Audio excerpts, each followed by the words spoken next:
Well, I appreciate very much, Brett, reading that passage for us. We'll look at it in just a moment, and it's so good to have you here this morning, especially if you are visiting with us and you are our honored guest. It is wonderful to worship, isn't it? To think about our God and to express our gratitude and appreciation to Him for all that He does, to be conscious of that fact. We're appreciative of those able to join on the live stream. Among our visitors are Wayne and Emily Goff, and they have recently moved from Kansas City to North Carolina, where Wayne continues to preach there, and they're working with the congregation there. We certainly extend our sympathy to them and the recent loss of their son, Kevin. But it is good to have them here. Emily is the daughter of our sister Elizabeth Harris, who worships faithfully with us on the live stream. So it is good to have you and good to have them with us this morning.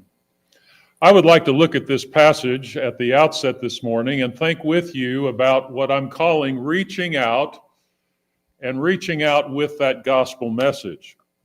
And so as we think about the message and we think about its importance, I think this passage draws our attention to what the gospel is about. Paul writes Colossians probably from being under arrest in Rome, probably around 60 AD, about 3 decades after Jesus had walked upon the earth.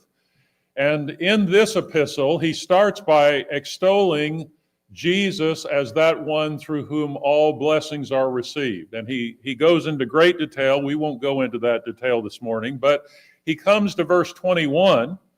And I want you to notice how he expresses this. He says, "And you who once were alienated and hostile in mind, doing evil deeds."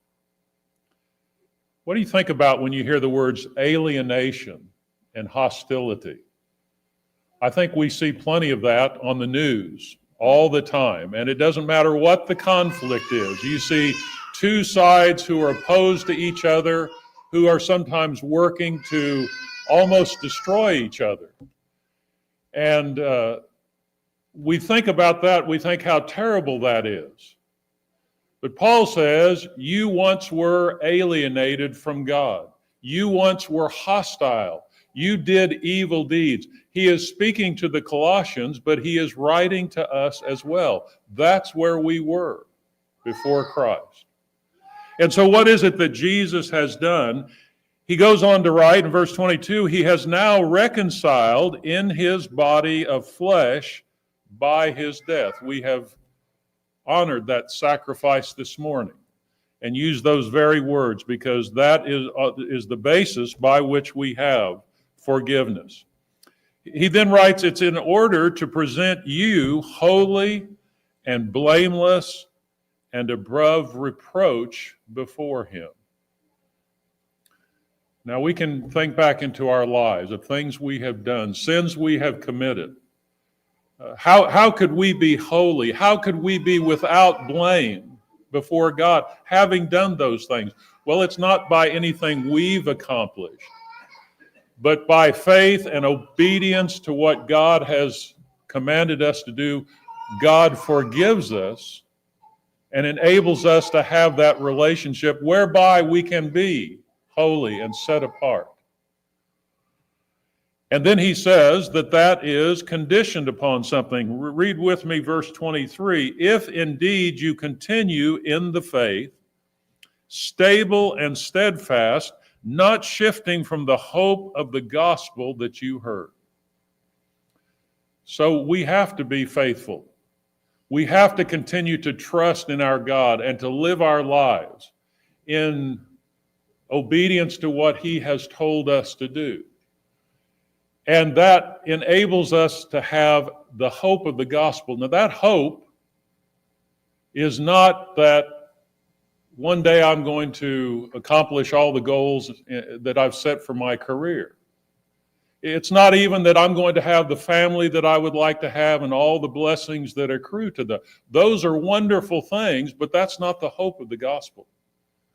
The hope of the gospel is that one day we live in eternity with our God and with his Son, Jesus Christ. And so that's a hope that we can foster in our hearts based upon this gospel that has been preached. And then notice the very last part of that verse, which has been proclaimed in all creation under heaven. Now think of that.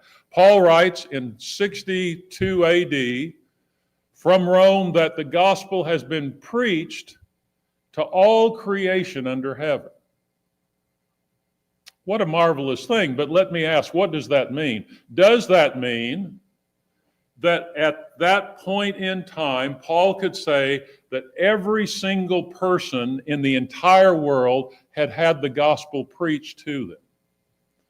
I will tell you that even though it might sound like that, I would never take up that proposition as far as the preaching of the gospel. It would be impossible to prove. We don't have some kind of map showing us all the people that live and all the efforts that were made taking the gospel to them. What I would submit to you that Paul is writing is that the gospel has now gone to all of creation, meaning, finally, Jew and Greek. It's been spread to everyone. By 3 decades, it was not only a message being taken to Jew, but it had been taken to Gentile as well. And that's not to diminish for a moment all the efforts that were made to preach the gospel. It had gone like a fire throughout the Mediterranean world, no question about that. But even Paul himself says, I've got other places I want to go and preach the gospel, where the gospel hasn't been heard.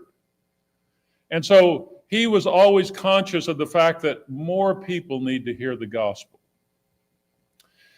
Which just reminds us that the reason people are lost is not because they haven't heard the gospel.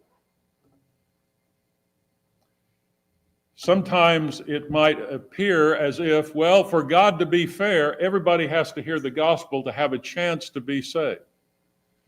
Well, certainly it's a wonderful thing to hear the gospel, and one of the reasons we preach the gospel is so that everyone can hear it, but men are not lost because they haven't heard the gospel. Men are lost because they've sinned against God. The gospel is the message that will save them. And that's why it behooves us to preach that message everywhere that we can, having believed it ourselves and obeyed it.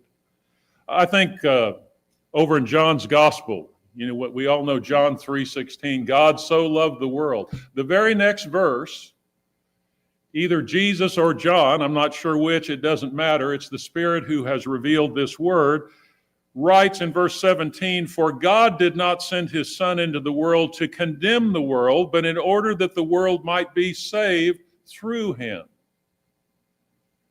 So Jesus coming and preaching the gospel that men can believe and act upon is not the basis for their being lost. It's the hope that they have for being saved. And so we preach this message. We reach this message. We reach out with this message. Now, having said all those things, I want to think with you about something that I experienced recently. We were over in the United Kingdom. There it is on the map. And there's a part that we had visited a couple of times before. We went again. It's known as Cornwall. It's a county down there in the southwestern tip of England. And one of the things that's drawn us to this part is the wonderful coastline that is there, just miles and miles of this coastline. A part of that coastline is a little place up there, and you probably can't see the fine print, called Tintagel. Tintagel is kind of the mythical location of what was thought to be King Arthur. You know about King Arthur and his round table.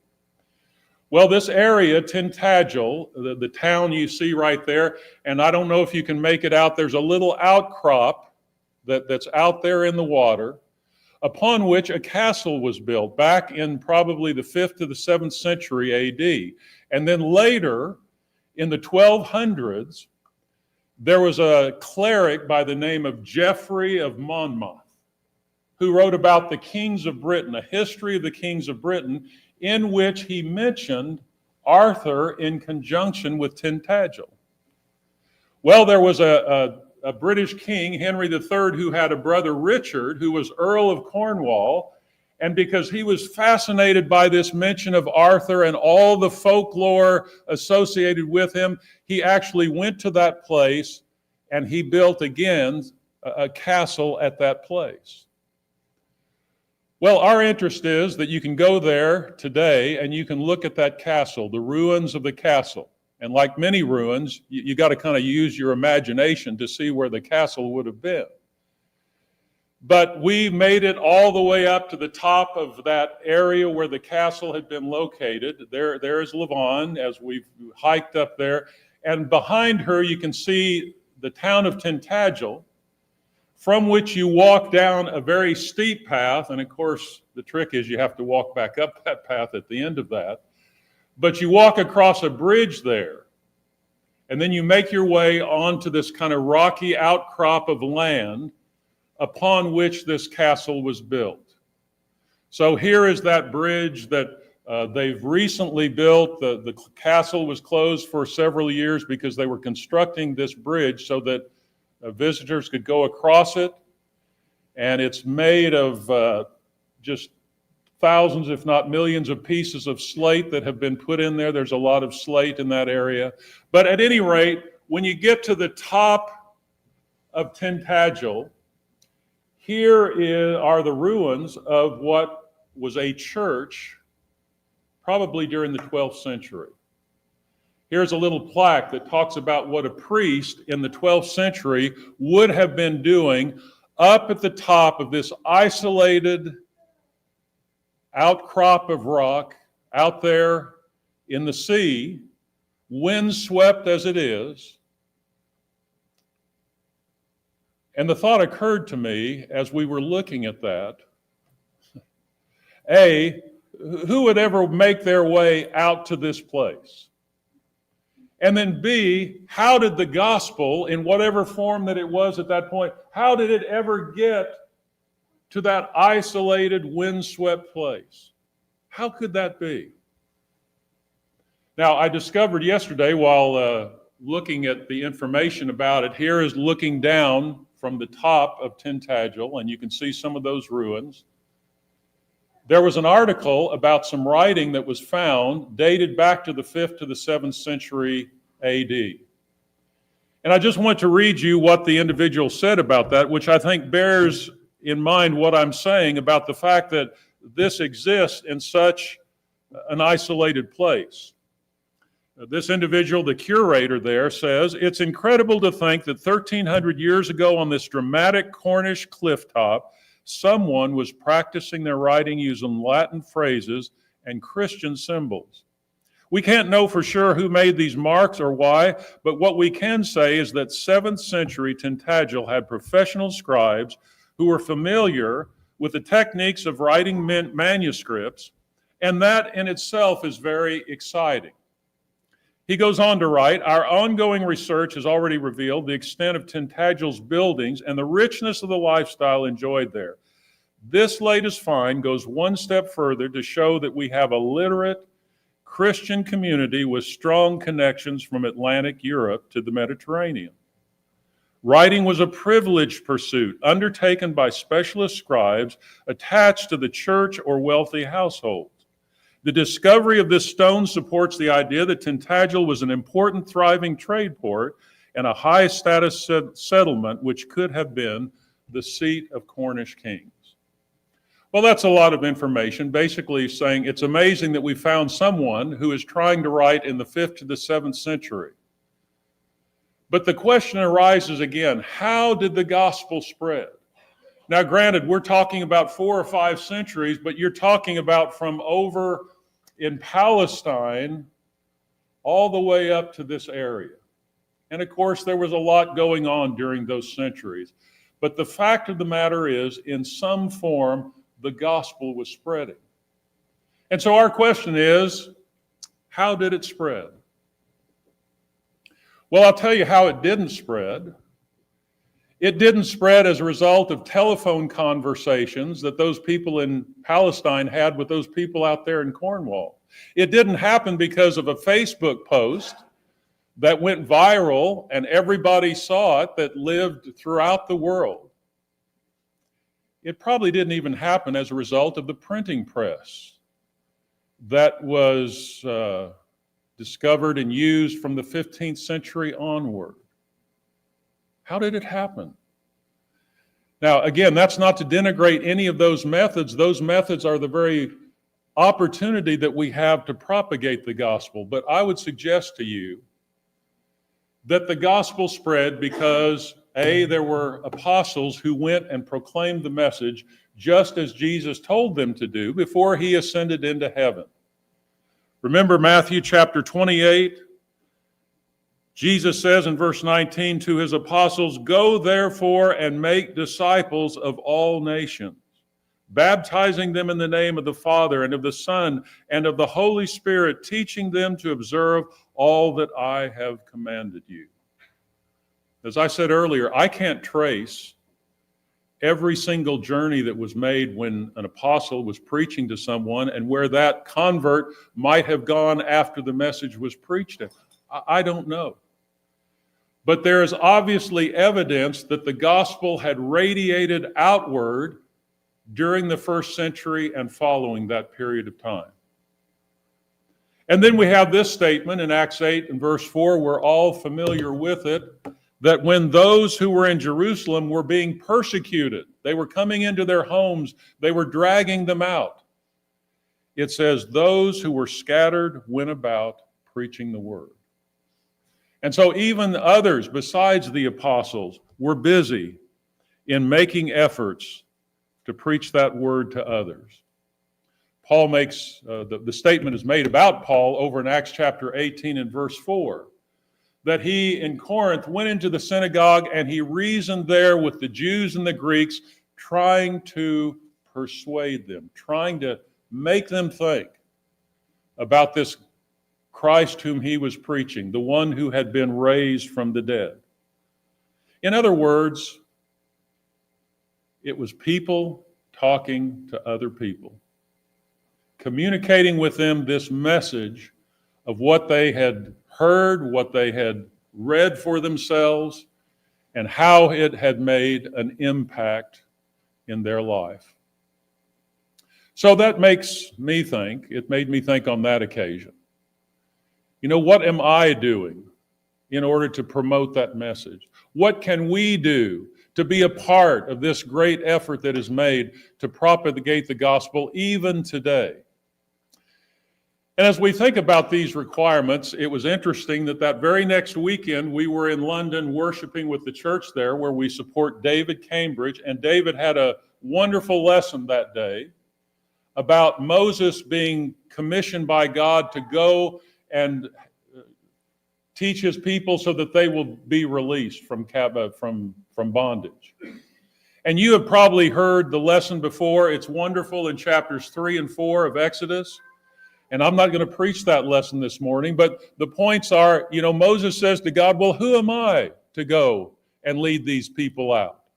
Who shall I say sent them is his next, sent me is his next thought. And then he says, well, they'll never believe me. I'm not eloquent enough to speak. And please, Lord, send someone else besides me. Well, what we understand is that Moses was intimidated by this opportunity, by this commission that God had for him, and God rebutted each of those objections that he had by saying, I'll be with you. Tell them that I sent you. I'm sending Aaron with you. He'll be your mouthpiece. You can do it. And I thought after the lesson, in fact, I said to David, you know, it's amazing, having considered all that Moses said, what Moses accomplished during that next 40 years. Because he finally accepted that commission and he led the people out of bondage. And it wasn't a smooth road in what he was doing. It was a very rocky road. The people were often complaining about what happened, but ultimately he took them to the edge of entering into that land. And so I think we can draw courage from his example, knowing that he was able, with the Lord's help, to accomplish what the Lord wanted him to accomplish.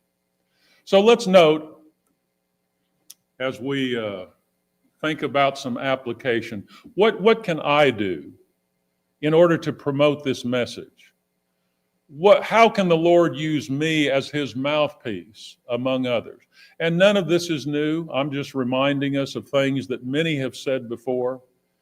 But I think it is worth our thinking about because we are given this responsibility. The first thing I would suggest is just being conscious of the fact that we're living in a world where people are lost. And that we have been there before, and that doesn't make us better than someone else. That just means that we have received those blessings and we want to share them with others.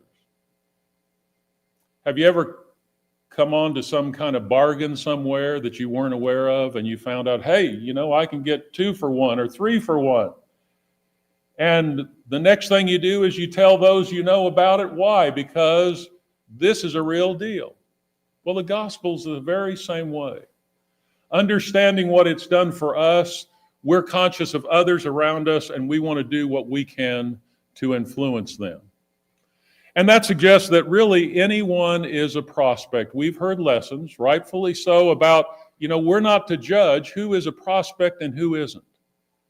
We're simply to provide opportunity. We're conduits with those around us to speak to them, and they decide whether or not they have an interest. Now, we might do that tactfully and reasonably and think carefully about it, but we need to do it. And then I would suggest, thirdly, that this involves cultivating relationships. What do I mean by that? Well, if there are people all around us, we have our friends, we have those we know, those we know better than others. But just think of the number of interactions that this group of people have during the week with others. How many interactions with people on the phone, in person, whatever the situation might be? Can we cultivate any of those opportunities to open the door as an opportunity for the gospel with that person? And it certainly makes me think, when I think in those terms, about what I say, what I do, how that impacts others, and all of that in light with what God wants us to be in terms of his people. As I say, not better than someone else, not looking down self-righteously at them, but as someone who has been graced by the gospel and wanting to share that message with others. And then, as a part of that, I guess, is just showing kindness. Sometimes when you do a favor for someone or speak in a kind way to someone, that in itself can open a door for another opportunity. And I know we've got to be aware of strangers and there are dangers attached to that, but just in, again, those interactions that we have with people, it might be at the grocery store, it might be somewhere else, show kindness and maybe open a door for an opportunity. And then I think it's true, undeniably, that maybe the best prospects are those we know, those people around us. And don't give up. Don't grow discouraged. Do what we can to have an influence upon them, but let the gospel do its work when we have an opportunity to share that message with others. I want to end this morning by just citing an example I mentioned previously in terms of planting the seed. This gentleman that came down from Nashville to help us in our home, Bob Hope is his name. And he had worked his life out mostly in California, grown up in Hawaii, and his family went to church. His mother did. His father was from the military, not so interested. But he had not really a background in terms of studying the Bible and knowing about it. He met a girl who was a Christian, and she opened the door for him. He had an opportunity to go and study with this girl's father, and he described him. He said, when I went over to his house, he asked, can I study the Bible with you? And he said here her father would be in the morning at 5:30 with his Bible open and a cup of coffee. And he let Bob, this young man, sit down and study the gospel with him, and Bob was converted. Bob was a mechanic with the airlines for a number of years, in addition to doing the contracting work that he did. And I'll share one story with you. He said, I was working at the plant there, working at the hangar, the airline, and we were told, well, you're not to share your faith with anybody. You're not to do that. That's kind of off limits while you're at work. And he said, we would go out there and eat our lunch when we had a lunch break. And he said, I finally thought, what if I just ask someone I know here about having a Bible study during that lunch break? And so he said, I said to my friend, hey, you want to study the Bible while we're sitting out here? We can do that on this occasion. He agreed. He said before long, there were people that would kind of walk by and maybe laugh, maybe ridicule, but he said after a while we had 10 or 12 people out there studying. At any rate, the end result of that was this first friend to whom he spoke was converted, and then that person's wife was converted and became faithful Christians and served for a long period of time. And he said, a couple of years ago, after he had moved to Nashville, he kept in touch with this couple back in California. He got a call from this friend and said, my wife passed away this morning. We weren't expecting it. But he said, because you shared the gospel with me, she is in a much better place. What a wonderful story about opportunities that exist. And as we think about promoting and sharing the gospel with others, may we be conscious of those opportunities.